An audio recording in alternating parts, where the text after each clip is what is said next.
I'm Anthony Barron, I'm Jayden Hilfertys. and this is our Cannabis and Society Social 261 second midterm. And I'm going to start by just diving right into question number one, or the first prompt. And so, Iron Mike Webster was a center for the Pittsburgh Steelers and for the Kansas City Chiefs. But spent the majority of his time in Pittsburgh, playing 15 seasons, ended up going down as a Hall of Famer, getting inducted to the Hall of Fame in 2000. But as far as on the field, Webster was a great player. He was a standout, actually. Ended up capturing 4 Super Bowl titles throughout the 1970s. Terry Bradshaw talks about how they could have did it without him and how he was just essentially the beast on the field. But the effect football had on him, though, wasn't as positive. His transition into post life was filled with a lot of setbacks due to football. He was living away from home. They said he was sometimes sleeping in his car. His marriage went to shambles, lost his money, all these things, because during his football career he suffered a lot of concussions, like a lot, and his doctor said that the amount of concussions he had in his career had damaged his frontal lobe, causing cognitive dysfunction, and that his attention span and concentration had been affected greatly. This to the point where in 1999 he was charged with forging 19 prescriptions to obtain Ritalin, stimulant used for kids with ADHD that need to get their attention back, all these type of things. And essentially, I feel like the NFL should definitely have some type of responsibility for the health problems that the players get from playing football, because in a way, playing against sport of football for a long time is kind of like you're quite literally putting your body on the line day in and day out. And the NFL's they've been well aware of the consequences physically and mentally that come from playing the sport. And the NFL is one of the most profitable sports franchises in history. So I definitely think they should have some type of responsibility for the health issues that come along with the sports, or come along with the sport. And that kind of ties into why a lot of NFL players want to take off cannabis from the ban list, just because, like Mike Webster, throughout a typical NFL player's career, they get banged up, have injuries, and the first thing a lot of these doctors are trained to do is give them a lot of these opioids, over-the-counter prescription drugs, and this can lead to players end up abusing them or just getting addicted or just using these pills for the wrong reasons.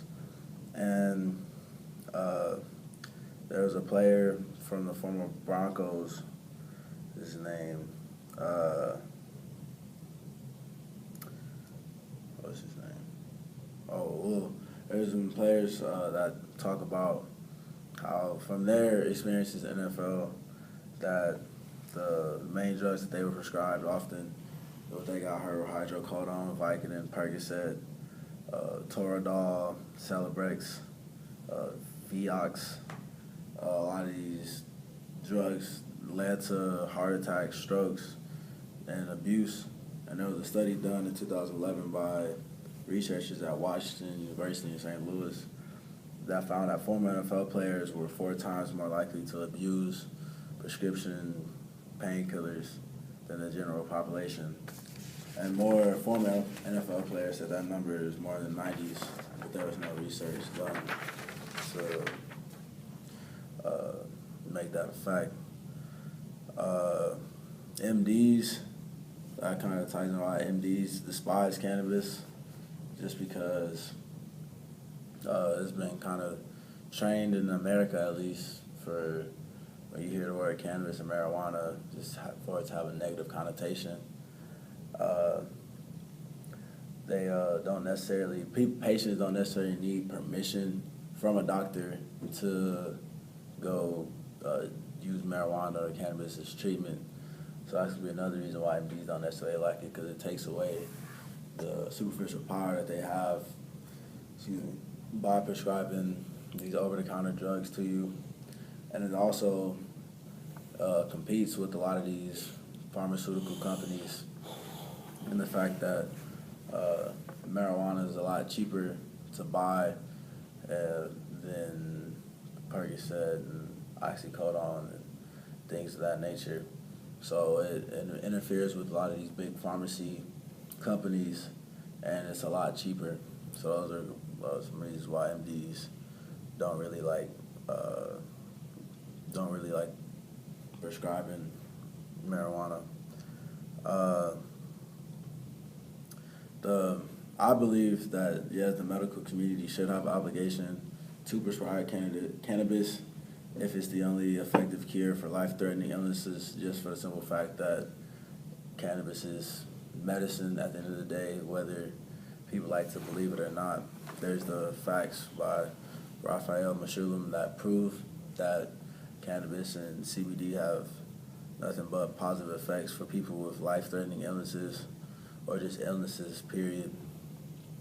And that's essentially the first prompt question. The second one has to do with the vets and cannabis. So the reason that Pueblo is the home of heroes, because at one point in time, Pueblo was the only place in the United States that had 4 living Congressional Medal of Honor recipients. So that's kind of where the name comes from, and that was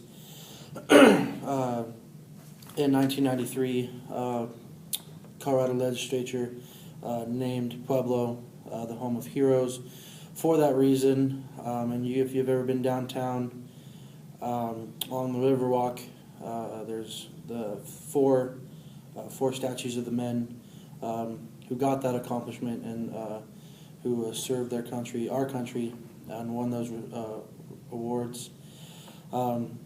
And CSU Pueblo is a vet-friendly university. It gives discounts and recognition to men and women who have served or are serving in our country. Right now, I've actually had multiple classes at this university with uniformed men and women, and it's actually kind of cool outside the GCB on I think it's the west side. There's actually a parking spot designated for Purple Heart. I don't want to say winners because that's not the right word, but recipients. So I mean, it just ties in that Pueblo, CSU Pueblo, the home of heroes, really kind of respects and loves our men and women who have served our country. So the VA is Veteran Affairs. I mean, it serves that population. I mean, vets of war, and so that's their main purpose there. When you hear VA, you think of the VA hospitals, VA taking care of men and women with PTSD who were wounded in combat, and then it's kind of what you think about when you hear about the VA hospitals. And along with that, the VA has most tendency to have a bad connotation stuck to that. And there's, from our PowerPoint slide, a big one, the VA 2014 VA scandal, exposing that the VA killed more than 1,000 vets due to the lack of care. They're just, unfortunately, they're just underfunded, which, if there's no funds for doctors, you can't see people on time, and that's the real crappy fact about it, is there's just low funding, and so they put that on the VA, and then vets are not getting the help that they need with their PTSD and the traumas that they brought home from war. And post-traumatic stress is kind comes from any sort of traumatic, scary, or dangerous event that a person's gone through, and it's a natural feeling. It triggers the flight or fight response in most people, which helps keep us alive in stressful situations. And people who have PTSD feel more stressed or frightened even when they're not in danger.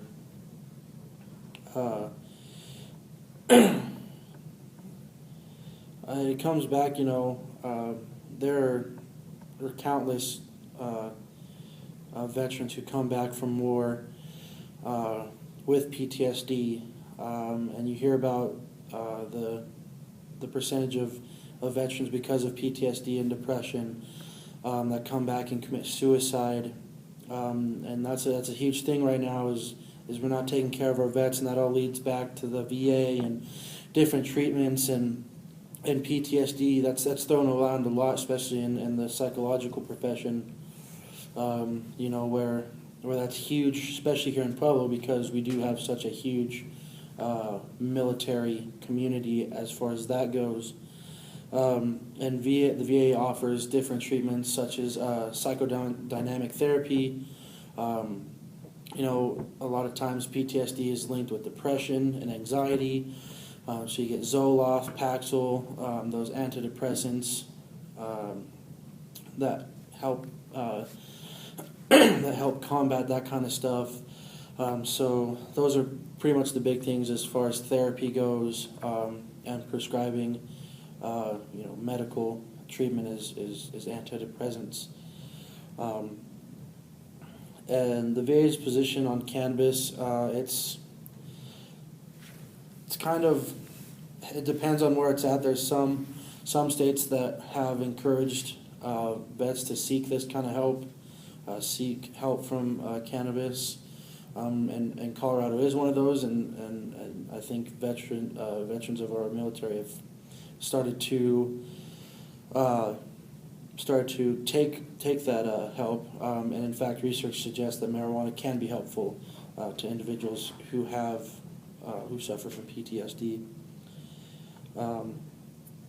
And I think that people who do suffer from PTSD are I don't want to say godsend, but are kind of starting to figure out that, with the help of medical marijuana and just cannabis in general, that they can start leave the quote-unquote normal life. They're not having to stay on these antidepressants, day in and day out, and that's what they need to take to survive. Many of them are finding out that, they can take what they need to, whether it's CBD or THC oil or however they decide to use it, where they're starting to come to the realization that cannabis isn't bad, and it would be a beneficial and more cost-efficient way to help combat PTSD. Yeah, it's almost along the same narrative as the NFL players. Obviously, PTSD and former military veterans is more of a they're doing things at a more higher level, a more actual life-threatening level. But the same with football, it's still a lot of head trauma and just overall body trauma. And it sounds like the VA, along with the NFL, kind of the first thing that they want to do is just feed you pills. And it could seem very easy to get addicted to these antidepressants or just pain medication. So I would personally, to me, it kind of sounds like CBD or just cannabis for both former NFL players and veterans. It would seem like the smarter choice in medication for PTSD or just from doing what they were doing. Well, just all around general pain. Yeah, exactly. So those were our first two prompts. Did you have any more? I think that's it. All right, and then we're going to get into this last prompt talking about Dr. Raphael Mechoulam and his importance. So Dr. Raphael Mechoulam is a Israeli scientist, I guess you could say, and he's kind of most famous for discovering the chemical THC, which is the chemical in cannabis that helps relieve pain or is the chemical that can get you high, quote unquote. And he also is known a lot for finding the chemical structure of THC, which is CBD, and CBD has been something that's been used, and like we were talking about with the vets from football and from the military, it's something that can be extracted and used strictly only for pain relief, because CBD, unlike THC, doesn't have the psychoactive process that makes you feel euphoric or high. That's kind of where the THC comes from. And Meshulam, 1980s, he kind of discovered that CBD can be used to help improve seizures, and this was a big study to be done, because he had facts that showing that CBD can help control seizures, not all the way, but for patients with severe epilepsy, it can be shown to temper that down. And it seemed as if the medical world kind of just swept it under the rug, so to say. And the fact that it seemed like that people just weren't ready to hear that, because before Dr. Meshulam, there really wasn't too much research on cannabis or marijuana. People weren't really too sure what it was, so they kind of just had a bad connotation with it. But Meshulam has brought in a lot of positive things, a lot of positive organizations, and just a lot of positivity from studying cannabis thoroughly. And along comes with that, we're talking about like Cannamamas and medical cannabis refugees. So Cannamamas is families across the country have relocated where cannabis is legal, and it's mothers finding the best treatment for their kids. They find that the pills upon pills upon pills that doctors are prescribing for their children who have life-threatening illnesses, that's not doing anything for them except for making them worse. And they found one little drop of THC oil, stops the seizures, that stops the pain, that stops the throwing up constantly.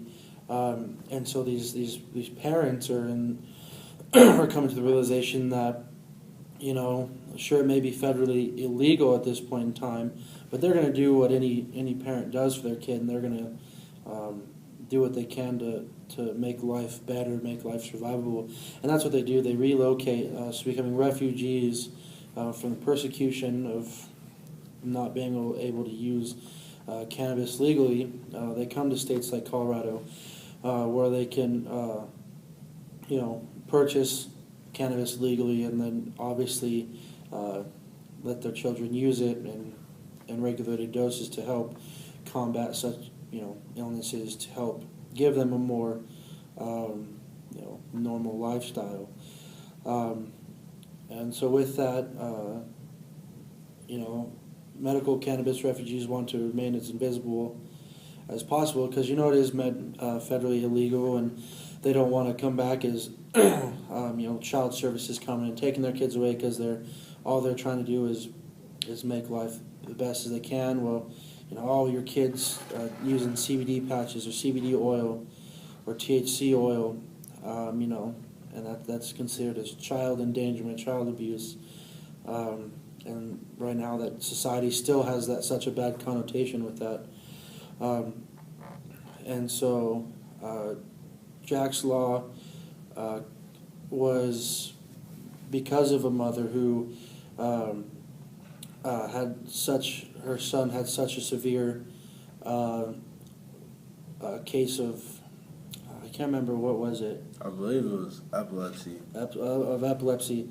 And she found out that, THC and cannabis was able to help with that immensely. And so she moved to Colorado, and she's fought with legislature to make it more wide known for Coloradans and for people of this country to start using and legalizing marijuana and cannabis, THC and all that fun stuff, to make it easier for parents to treat their children with more life-threatening illnesses. Yeah, Jack's Law just allows the kids who have severe cases of epilepsy or whatever severe special illness that they have. It allows them to be able to take their CBD patches or CBD oils while being at school, because of Jack Split, a teacher didn't allow him to.